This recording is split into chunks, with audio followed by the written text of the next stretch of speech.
Come on. Le Maroc a assuré le maintien au groupe mondial 2 de la Coupe Davis en s'imposant face à Chypre au premier tour des playoffs à Nicosie.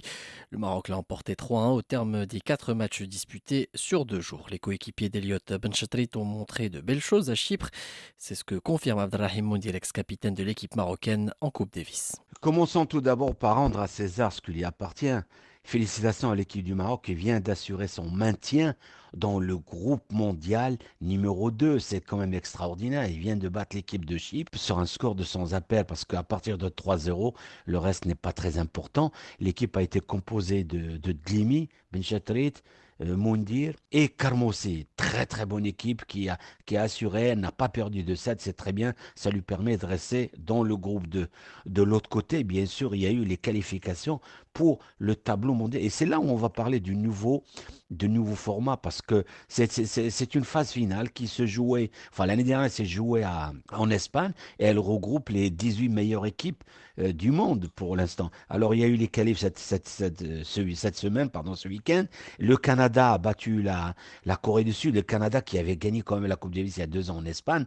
Donc comme quoi, rien n'est facile. La Serbie a perdu contre la Slovaquie 4-0. La Croatie, il y a plein de résultats, des résultats extraordinaires. C'est la victoire, par exemple, du Brésil contre la Suède en Suède et la France. La France, qui est une grande nation de codé parce qu'elle a remporté à plusieurs reprises, a assuré son maintien dans le groupe mondial, ou plutôt a joué sa qualification, s'est qualifiée contre le Taïwan par un score de 4-0. Donc elle s'est qualifiée, elle va se retrouver en phase finale pour 2024. Le Maroc espère donc faire de bons résultats lors des prochaines échéances de cette compétition mythique. Créée en 1900, la Coupe Davis a marqué toutes les générations dorées du tennis mondial. La Coupe Davis, et ça c'est pour les auditeurs qui nous écoutent et qui nous suivent toute l'année, c'est l'équivalent de la Coupe du monde de football. Alors quand on joue la Coupe Davis, on joue pour gagner cette Coupe mondiale. Alors elle regroupe toutes les nations du monde qui sont affiliées, et ça c'est très important, qui sont affiliées à la Fédération internationale de tennis. Cette coupe a été créée en 1900 par Monsieur Davis.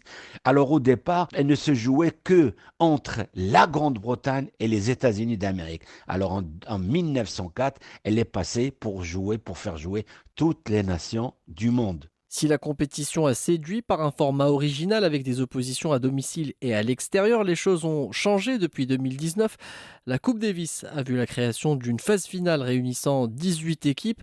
Cette phase finale se dispute sur une semaine en fin de saison sur un terrain neutre et les rencontres se jouent sur 3 matchs, 2 matchs simples et un double, au meilleur des 3 sets, ce qui a laissé les amateurs de la petite balle jaune plutôt perplexes. Depuis 2019, la Coupe Davis a été vendue au groupe Cosmos. C'est un groupe chinois qui réunit beaucoup de personnes du monde des affaires et bien sûr le fameux joueur qui a marqué l'histoire du football du FC Barcelone et de l'équipe nationale d'Espagne, Gérard Piqué, qui est associé avec ce groupe Cosmos. Et ils avaient acheté le droit d'image de la Coupe Davis. C'est pour ça qu'il la réunissait, qu'il la faisait jouer dans un seul pays avec les 18 équipes. Maintenant, depuis 2023, le contrat a été rompu et ils sont en train de chercher à trouver la meilleure solution. Mais pour l'instant, il n'y a pas de changement. Elle va continuer sur le même format et il n'y aura pas de changement pour l'instant. Une nouvelle formule qui a en quelque sorte impacté l'attractivité de la Coupe Davis. Plusieurs oppositions d'anthologie ont marqué l'histoire de la discipline.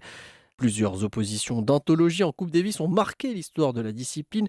Le tennis marocain en garde d'ailleurs des souvenirs avec un choc face à l'Espagne en 2002 à Saragosse. Les trois mousquetaires avaient failli créer la sensation face aux Espagnols de Juan Carlos Ferrero avant de perdre 3-2. Aujourd'hui, l'élite du tennis mondial prend toujours part au tournoi malgré les changements opérés. Il y a le pour, il y a le contre. Alors, quand on est juste neutre et qu'on regarde la présence de Djokovic en Coupe Davis, quand on regarde la présence de Sinner qui vient de gagner l'Open d'Australie et qui a gagné la Coupe juste avant, il avait gagné la Coupe Davis avec l'Italie, Alcaraz, Aliassim, Auger Aliassim, le Canadien, tous ces grands joueurs continuent à jouer la Coupe Davis. Ça veut dire qu'en termes de qualité de jeu, elle est toujours là, elle est toujours vivante, elle est toujours avec sa force. Mais malheureusement pour les spectateurs et pour Et pour le feu qui se jouait, à savoir quand on reçoit une équipe, cette adrénaline qui monte parce que l'équipe reçoit avec son public, parce qu'un public en Coupe Davis, il peut changer le cours d'une rencontre. Et c'est là où on sent qu'elle a perdu de sa valeur, parce que quand on va jouer sur un terrain neutre, il y a moins de public, il y a moins de public, il y a moins de supporters, et ça dévalue un petit peu l'amour et la ferveur de cette grande coupe qui est la Coupe Davis. Come on.